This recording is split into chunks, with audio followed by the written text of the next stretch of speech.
Welcome to the Techmeme Ride Home for Friday, July 15th, 2022. I'm Brian McCullough. Today, now the haircuts have come for Stripe, but they took theirs voluntarily. Who's responsible for the big hole on Celsius's balance sheet? Twitter wants to let devs make their own timelines. Will Amazon voluntarily exit the white label business? And of course, the weekend long read suggestions. Here's what you missed today in the world of tech. Everything Everywhere All at Once. NFT marketplace OpenSea CEO Devin Finzer says his company laid off around 20% of its employees. OpenSea didn't disclose the number impacted, but said that 230 people remain on staff. Not surprising, I guess. Even the leaders in any bubble can get arrows in them when the bubble bursts, and that's not even taking into account the long-term viability of the NFT market. But here's another example. Stripe has basically been the closest thing to the king of the unicorns in this particular hype cycle.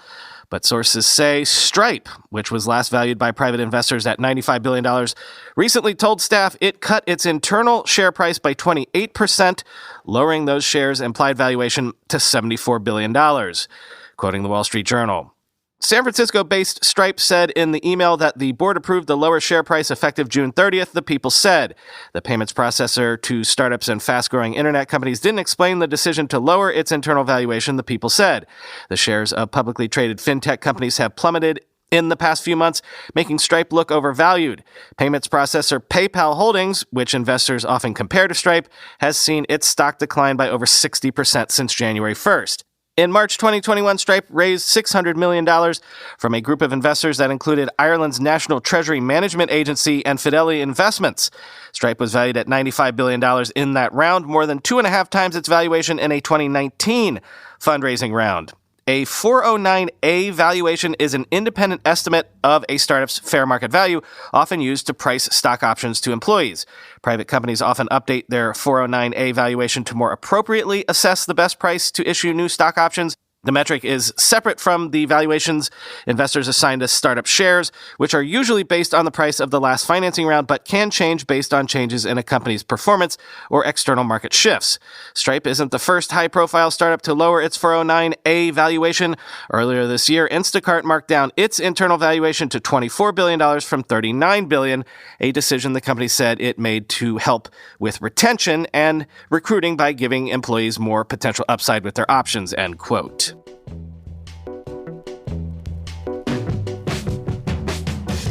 And Groundhog Day. Filings indicate that Celsius still has a $1.19 billion deficit on its balance sheet. Celsius is able to tally around $4.3 billion in assets against around $5.5 billion in liabilities, thus the whole.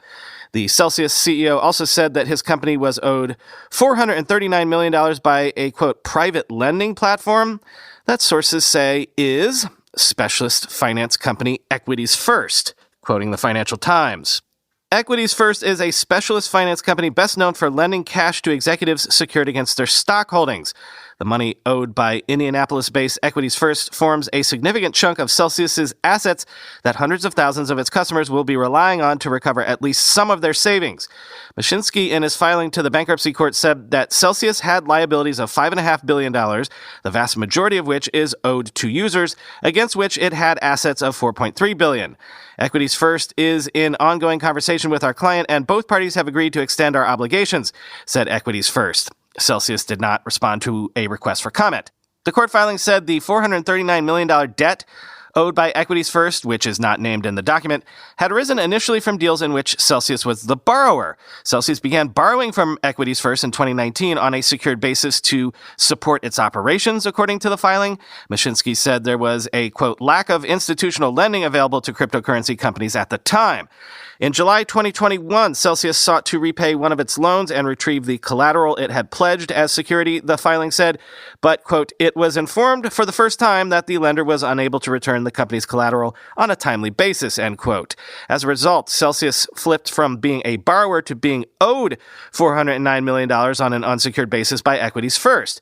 Cryptocurrency secured loans are often over-collateralized, meaning a greater value of crypto is pledged as collateral than the amount that is borrowed. The debt has been slowly paid down since September of last year.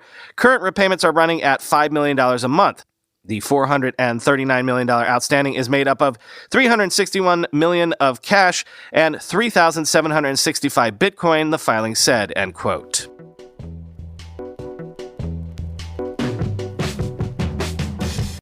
Despite, Wave's hand at everything in the background, in spite of everything, Twitter has been soldiering on with its product renaissance. From the eternal file of, they never thought to do something like this before, Twitter is apparently testing custom timelines built by developers that merge content around specific themes, starting with one about The Bachelorette in the US and Canada. Quoting TechCrunch, Twitter said the Bachelorette timeline will be available to a small group of people in the US and Canada for 10 weeks. The users included in the custom timeline test will get a prompt on the web to pin the timeline next to their home timeline. Twitter has been known over the years for its swinging sentiments when it comes to developers, initially being very open to third parties building customized interfaces to use Twitter, then pulling away from that and focusing on those that are building in specific use cases. If this progresses beyond the experiment phase, customized timelines speak to how Twitter continues to look for more ways of appealing to mass market users who may not want to go through the work themselves of curating their own content feeds around a special interest. It also opens the door to people longer term building out different streams on Twitter for different uses simultaneously. Say if you're an NFL fan but also use Twitter to track news for work and you don't want the distraction of one when focusing on the other. Twitter is hosting its developer conference Chirp this November after more than a decade, so we might hear more about decentralization and custom timelines at that time. The company noted that the content on this timeline will be selected and ordered based on relevance to the timeline's theme using information like search terms, topics handles, and manual curation. So you can't switch to the latest tweets view. Users can already build custom timelines of sorts by way of lists, which let you curate a selection of accounts, which can in turn be pinned on the mobile app and then viewed by swiping between them on the home screen. But since this is based around a stream of tweets by accounts you've included in the list, you're not able to do any more in the way of curation or filtering, end quote.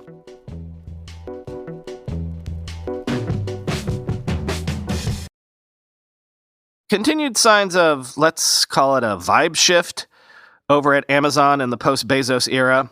There have been a bunch of rumors this week swirling that Amazon has been offering to make concessions in an effort to get out from the regulatory sin bin. The European Commission even said that Amazon offered to limit its use of marketplace seller data and make changes to the buy box rankings to settle EU antitrust concerns. And now sources are telling the Journal that Amazon has reduced its white label product selection and even mulled exiting the business altogether amid weak sales and mounting regulatory pressure. Quote, Amazon's private label business with 243,000 products across 45 different house brands as of 2020 has been a source of controversy because it competes with other sellers on its platform.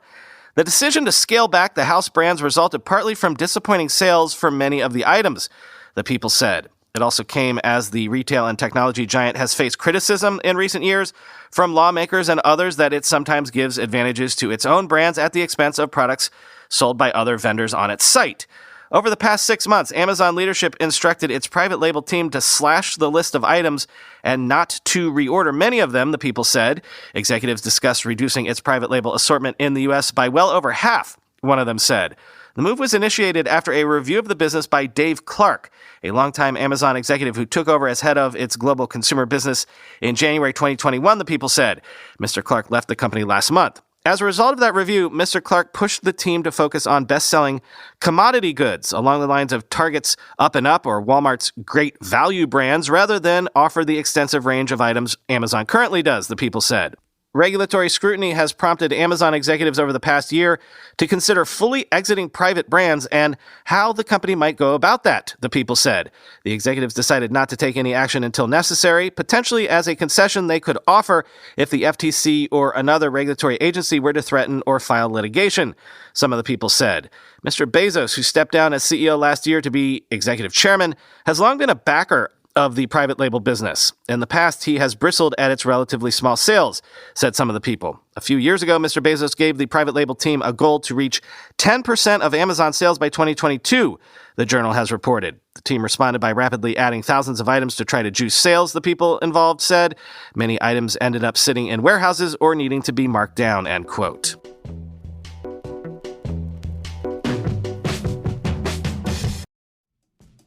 I've used Manscaped products since my wife first got me a trimmer a couple years ago. Manscaped gives me what they like to call BGE, Big Groomed Energy. Well, Manscaped would like to introduce you to Big Groomed Energy and introduce you to their best and biggest ultimate hygiene bundle yet, the Platinum Package 4.0. Manscaped is already the leader in below-the-waist grooming, so now you can trust them with the rest.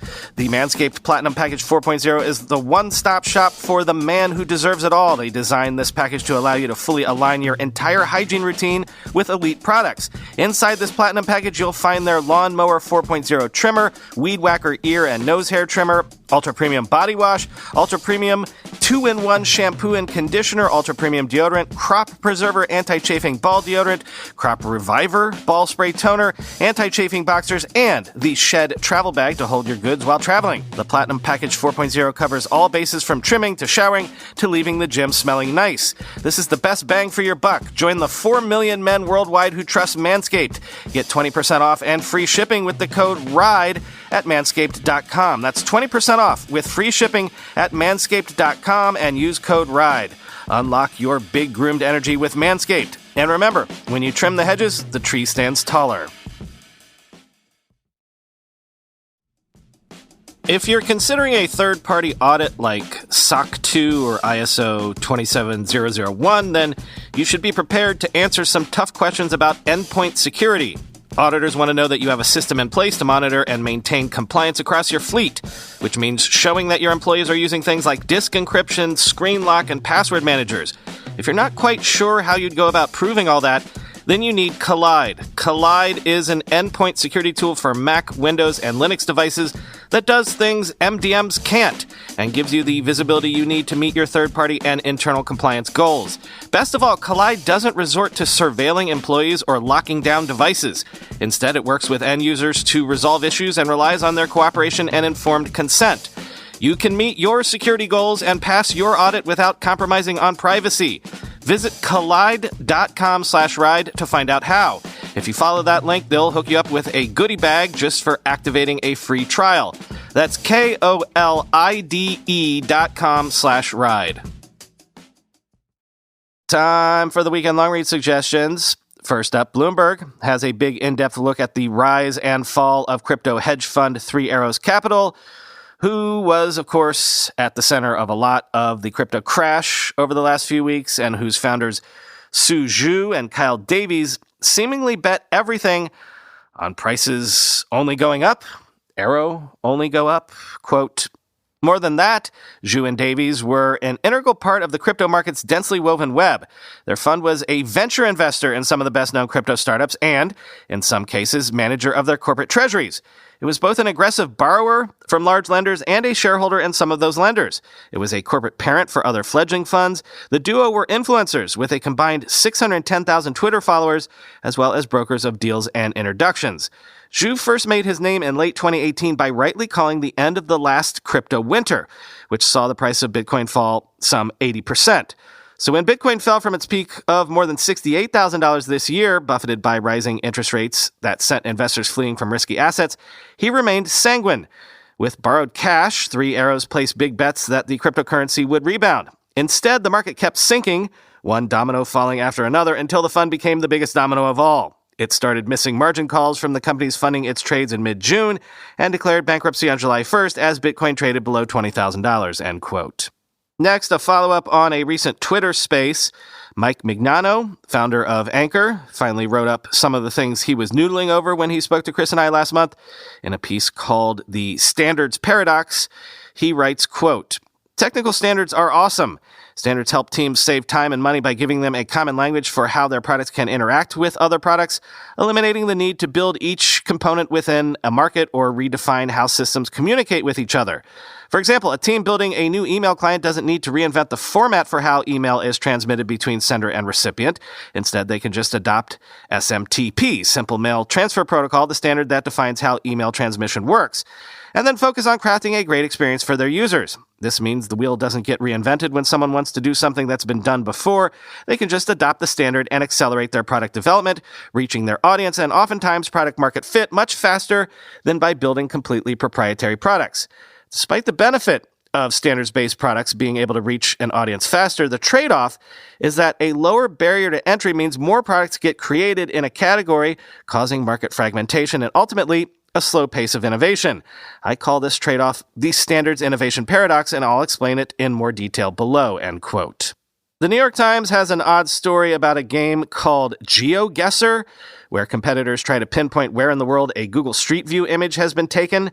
It's a scary, weird talent. Quote, "This is going to be South Philippines, somewhere on this road down here," Trevor Rainbolt said instantly, clicking on a location on a map of the world that was less than 11 miles from the spot.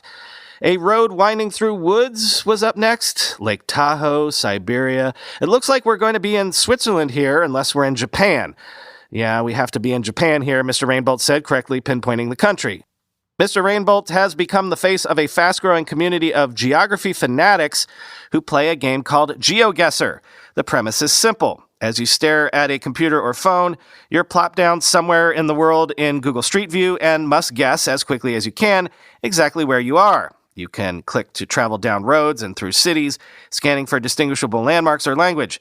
The closer you guess, the more points you score. To some, Mr. Rainbolt's snap answers seem like wizardry. To him, they are simply the result of countless hours of practice and an insatiable thirst for geographic knowledge. "I don't think I'm some genius," said Mr. Rainbolt, a 23-year-old online video producer in Los Angeles. "It's like a magician. To the magician, the trick is easy, but to everyone else, it's a lot harder," end quote. The New York Times also has a look at the startups racing to develop the next-gen battery technology for electric cars. Quote, "Sila belongs to a group of startups that have developed materials that substantially improve the performance of existing battery designs, increasing range by 20% or more. Others include Group 14 Technologies in Washington near Seattle, which has backing from Porsche, and 1D Battery Sciences in Palo Alto, California. All three have found ways to use silicon to store electricity inside batteries rather than the graphite that is prevalent in existing designs. Silicon can hold much more energy per pound than graphite, allowing batteries to be lighter and cheaper and charge faster. Silicon would also ease the U.S. dependence on graphite refined in China," end quote. And finally, two stories about the James Webb Telescope, which has been giving us those great deep space pictures all this week. From TechCrunch, a story of bandwidth and communications technology. Quote, "That main radio antenna is capable of sending about 28 megabits per second, which is comparable to home broadband speeds if the signal from your router took about 5 seconds to travel through 1,000,000 miles of vacuum to reach your laptop. That gives it about 57 gigabytes of download capacity per day. Interestingly, the web only has about 68 gigabytes of storage space internally, which you would think would make people nervous if it can send 57, but there are more than enough opportunities to offload that data so it won't ever get that dreaded drive full message. But what you see in the end, even that big uncompressed 123 megabyte TIFF image, isn't what the satellite sees. In fact, it doesn't even perceive color at all, at least as we understand it," end quote. Then, from IEEE Spectrum, quote, "As previous articles in this series have noted, James Webb Space Telescope is parked at Lagrange Point L2. It's a point of gravitational equilibrium located about 1.5 million kilometers beyond Earth on a straight line between the planet and the sun. It's an ideal location for JWST to observe the universe without obstruction and with minimal orbital adjustments. Both the data collection and transmission rates of JWST dwarf those of the older Hubble Space Telescope. Compared to Hubble, which is still active and generates 1 to 2 gigabytes of data daily, JWST can produce up to 57 gigabytes each day, though that amount is dependent on what observations are scheduled. Any scientific data that JWST collects during its lifetime will need to be stored on board because the spacecraft doesn't maintain round-the-clock contact with Earth. Data gathered from its scientific instruments, once collected, is stored within the spacecraft's 68-gigabyte solid-state drive. 3% is reserved for engineering and telemetry data, end quote.